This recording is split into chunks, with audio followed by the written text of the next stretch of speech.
ทางองคมนตรีก็ได้เปิดโครงการประกวดและก็มอบรางวัลผลงานวิศวกรสังคมนักศึกษาราชภัฏภาคอีสานค่ะ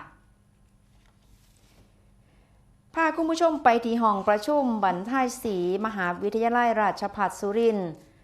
พลเอกดาวพงษ์รัตนสุวรรณองคมนตรีได้เป็นประธานในพิธีเปิดโครงการประกวดนำเสนอผลงานเชิงผลิตภาพการพัฒนานักศึกษาด้วยกระบวนการวิศวกรสังคม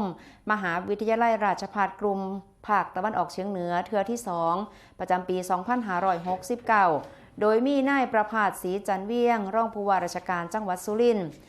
อธิการบดีมหาวิทยาลัยราชภัฏสุรินทร์คณาจารย์มหาวิทยาลัยราชภัฏเขตภาคอีสานและก็นักศึกษาให้การต้อนรับโดยทางมหาวิทยาลัยราชภัฏสุรินทร์ร่วมกับทางมูลนิธิไทยยั่งยืนได้จัดโครงการระหว่างวันที่15-16 กรกฎาคม 2569เพื่อเป็นเวทีให้นักศึกษาอาจารย์และก็ที่ปรึกษาวิศวกรสังคมจากมหาวิทยาลัยราชภัฏกลุ่มภาคตะวันออกเฉียงเหนือทั้ง11แห่งได้นำเสนอผลงานในเชิงผลิตภาพที่เกิดจากการลงพื้นที่ปฏิบัติงานจริงในชุมชนพร้อมที่จะแลกเปลี่ยนองค์ความรู้และก็ประสบการณ์ด้านการพัฒนานักศึกษาด้วยกระบวนการวิศวกรสังคม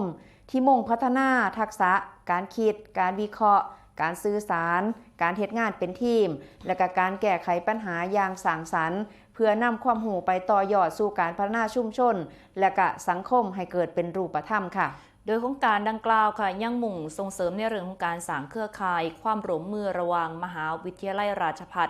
ทั้ง11หม่องภาคีเครือข่ายและชุมชนรวมกันขับเคลื่อนการพัฒนาท้องถิ่นอย่างยั่งยืนพร้อมเปิดโอกาสให้นักศึกษาได้แสดงศักยภาพผ่านผลงานที่เกิดจากการบูรณาการองค์ความรู้สู่การปฏิบัติจริงค่ะ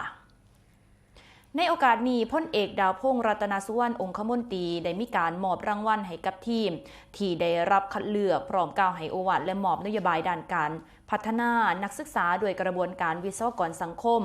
โดยเน้นย้ำการผลิตบัณฑิตที่มีความรู้ควบคู่คุณธรรมจริยธรรมจิตอาสาจิตสาธารณะเพื่อเป็นกำลังสำคัญในการพัฒนาชุมชนสังคมและประเทศชาติอย่างยั่งยืนค่ะ